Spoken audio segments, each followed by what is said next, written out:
2 കോടി രൂപയുടെ ഹൈബ്രിഡ് കഞ്ചാവ് പിടികൂടിയ കേസിലെ പ്രതി തസ്ലീമ സുൽത്താനയെ അറിയാമെന്ന് ബിഗ് ബോസ് താരം ജിൻഡോ. വെറും പരിചയം മാത്രമാണ്. കൈയും കാലും പിടിച്ചപ്പോൾ സഹായം നൽകി. അച്ഛൻ മരിച്ചെന്ന് പറഞ്ഞ് 1000 രൂപ ചോദിച്ചു, ഞാൻ കൊടുത്തു. അത്രമാത്രമാണ് ഉണ്ടായതെന്ന് ജിൻഡോ പറഞ്ഞു. ജീവിക്കാൻ ആഗ്രഹമുണ്ട്, ഒരുപാട് സ്വപ്നങ്ങളുണ്ട്. ദയവായി തനിക്ക് വ്യാജ ഇമേജ് നൽകരുതെന്ന് അദ്ദേഹം പറഞ്ഞു. അറസ്റ്റ് ചെയ്തുവെന്ന് വ്യാജ പ്രചരണം പോലും ചിലർ നടത്തിയതായും ജിൻഡോ പറഞ്ഞു. ഓടി ഒളിച്ചിട്ടില്ല, ഒളിക്കുകയുമില്ല. നിയമപരമായി താൻ ഇതെല്ലാം നേരിടുമെന്ന് ജിൻഡോ കൂട്ടിച്ചേർത്തു. കേസിനെ താൻ നിയമപരമായി നേരിടുമെന്ന് ജിൻഡോ പ്രതികരിച്ചു. 10,000 ആൾക്കാരെ വിളിച്ചിട്ടുണ്ട്. അതിലൊരാൾ ഞാൻ അത്രേ ഉള്ളൂ. വന്നു കഴിഞ്ഞ് എല്ലാം പറയാം, കുറെ പറയാനുണ്ട് എന്നാണ് എക്സൈസ് ടീമിന് മുന്നിൽ ഹാജരാവാൻ എത്തിയ ജിൻഡോ പ്രതികരിച്ചത്. കഴിഞ്ഞ ദിവസം മാധ്യമങ്ങളോട് സംസാരിച്ചപ്പോഴും തസ്ലീമയെ അറിയില്ല, പേര് കേട്ടിട്ട് മനസ്സിലാകുന്നില്ല എന്നായിരുന്നു ജിൻഡോ പറഞ്ഞത്. ഹൈബ്രിഡ് കഞ്ചാവ് കേസിൽ മുൻ ബിഗ് ബോസ് താരം ജിൻഡോയ്ക്ക് എക്സൈസ് നോട്ടീസ് അയച്ചിരുന്നു. കഞ്ചാവ് കേസിൽ പിടിയിലായ തസ്ലീമയ്ക്ക് ജിൻഡോയുമായി സാമ്പത്തിക ഇടപാടുകൾ ഉണ്ടെന്ന് കണ്ടെത്തിയതിനെ തുടർന്നാണ് ചോദ്യം ചെയ്യാൻ നോട്ടീസ് അയച്ചത്. തസ്ലീമയുടെ വാട്സപ്പ് ചാറ്റുകളും കോളുകളും പരിശോധിച്ചതോടെയാണ് ജിൻഡോയുമായുള്ള ബന്ധം കണ്ടെത്തിയത്. ചലച്ചിത്ര മേഖലയിൽ പ്രവർത്തിക്കുന്ന ജോഷി എന്നയാളെയും എക്സൈസ് ചൊവ്വാഴ്ച ചോദ്യം ചെയ്തിരുന്നു.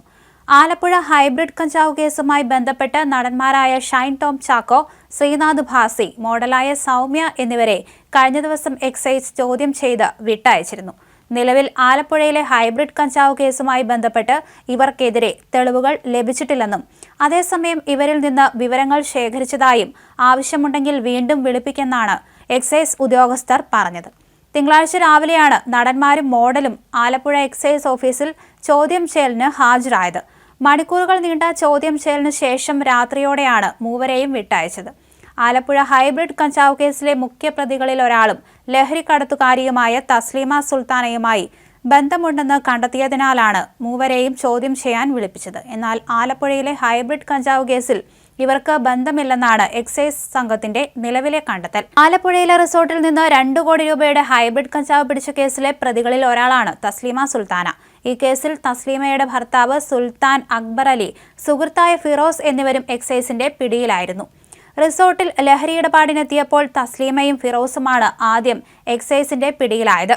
ചോദ്യം ചെയ്യൽ ഷൈൻ ടോം ചാക്കോ, ശ്രീനാഥ് ഭാസി എന്നിവർക്ക് ലഹരി എത്തിക്കാറുണ്ടെന്ന് തസ്ലീമ വെളിപ്പെടുത്തിയിരുന്നു. തസ്ലീമയുടെ വെളിപ്പെടുത്തലിന് പിന്നാലെ ശ്രീനാഥ് ഭാസി മുൻകൂർ ജാമ്യം തേടി ഹൈക്കോടതിയെ സമീപിച്ചിരുന്നുവെങ്കിലും പിന്നീട് ഹർജി പിൻവലിച്ചിരുന്നു.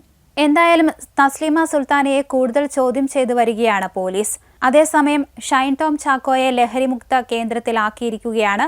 തൊടുപുഴയിലെ ലഹരിമുക്ത കേന്ദ്രത്തിലാണ് ഇന്നലെ വൈകിട്ടോടുകൂടി ഷൈൻ ടോം ചാക്കോയെ എത്തിച്ചിരിക്കുന്നത്.